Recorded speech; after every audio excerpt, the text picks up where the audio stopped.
Mesdames et messieurs, bonjour. Très heureux de vous retrouver sur cette nouvelle édition d'Info sur JM TV.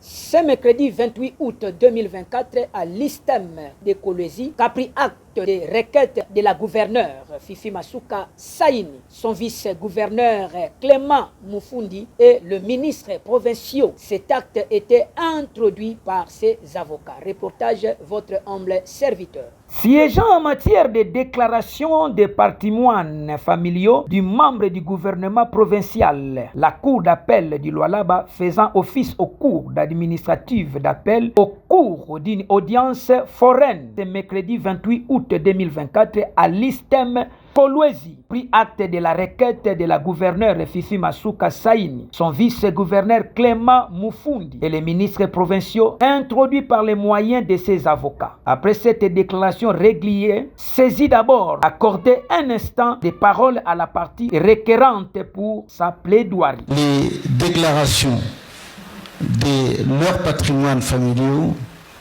et ici la loi elle-même précise le contenu de ce patrimoine familial, il faut en effet déclarer les biens meubles, les biens immeubles s'il y en a, et la loi est allée plus loin jusqu'à obliger à ce que ceux-ci déclarent même les biens des enfants mineurs ou majeurs mais à charge pour besoin de transparence. La Cour administrative d'appel a par suite invité les procureurs près la Cour d'appel du Lualaba à mettre ses avis comme exigent les procédures. Le ministère public dans son avis soutient que la démarche des membres du gouvernement provincial que prescrit de la loi numéro 08/012 du 31 juillet 2008 portant principes fondamentaux relatifs à la libre administration des provinces, spécialement son article 24, et atteste devant cette évidence qu'il y a lieu de leur donner acte du dépôt individuel de leur déclaration. Prenant l'affaire en délibéré, la Cour aussitôt rendit son arrêt sur les bancs avant de remettre signifie ces dernières à chaque déclarant, tout en martelant sur les raisons d'être de cette procédure prévue par le législateur afin de lutter contre l'enregistrement licite. C'est par une photo de famille que se clôturait cette cérémonie administrative et judiciaire.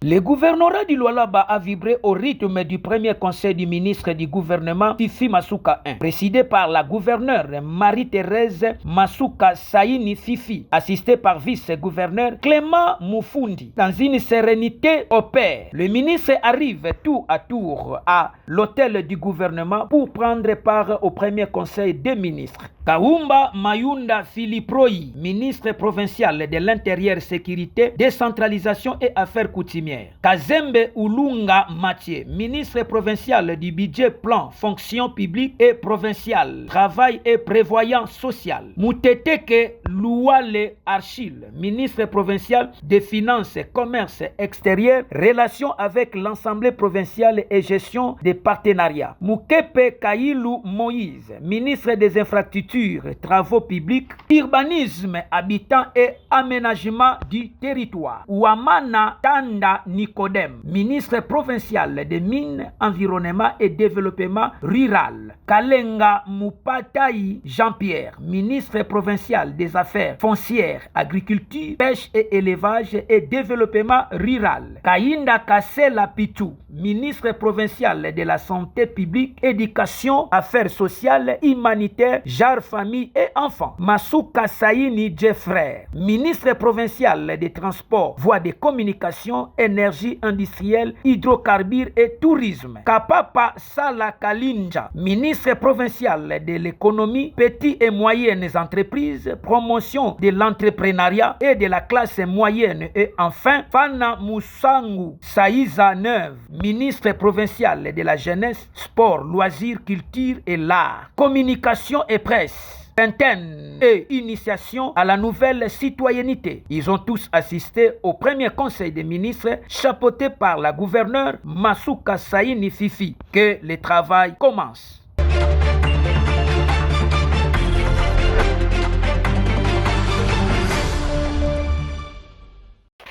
Il est strictement interdit aux contrôleurs des services urbains de transport et des voies de communication de poser tout acte d'arrestation des véhicules aux heures tardives, matinales, les dimanches ainsi que le jour férié. Annonce faite par les chefs des services urbains de transport à Lubumbashi, dans la province du Katanga, à travers un communiqué rendu public mardi 6 août 2024. À ces sujets, un cadre de la société civile salue cette mesure tout en invitant les services en question à élaborer des mesures d'accompagnement afin que la décision soit respectée par le concerné. Je crois que c'est une décision qui intervient au bon moment, non seulement pour des tracasseries, mais aussi pour des personnes qui exerçaient les services en nom de l'État, mais hors des normes administratives. C'est vrai que nous avons de l'administration, nous avons la manière de fonctionner. Les bureaux, il n'y a aucun bureau de l'État qui ouvre à 5 heures ou à 6 heures. Et tous les bureaux, selon l'administration, on parle de 8 heures, donc de 8 heures à 15h30, 16 heures. Mais malheureusement, on était en train de constater qu'il y a certains services qui s'est pointé, surtout les contrôleurs et aussi les agents des bureaux à partir de 6 heures et tout ça sur des axes centre-ville, Kassavubu, Maniema et les autres avenues, et surtout arrêter des chauffeurs des transports en commun. Mais malheureusement, on a décrié cela. Merci beaucoup à l'administration de la mairie de Lubumbashi en passant par les chefs des services des transports. Il faut convoquer les responsables, question de parler avec eux, partager avec eux pour que ces interdictions formelles soient saisies d'une bonne voie. Et nous souhaitons aussi que la police aussi puisse faire pareil parce que nous constatons en plein centre-ville, il y a les éléments de la PCR, la police de circulation routière qui travaille à partir de 17h. Vous trouvez à 17h, ils ont déjà arrêté quelqu'un, à 17h, ils font des tracasseries. Et parfois, vous vous réveillez avant 8h, donc à 7h, 6h30, vous voyez des éléments de la PCR en train de barricader des routes pour arrêter des gens. Donc je crois qu'il faut laisser faire la norme. Et peut-être, ça fait mal, hein, ou encore, ils ne peuvent peut-être pas supporter, mais il faut qu'ils comprennent que c'est aussi la loi et doivent aussi observer cela. Selon les documents, cette mesure est prise pour mettre fin aux tracasseries dont sont souvent victimes les conducteurs de véhicules dans les différents acteurs de la ville de Lubumbashi.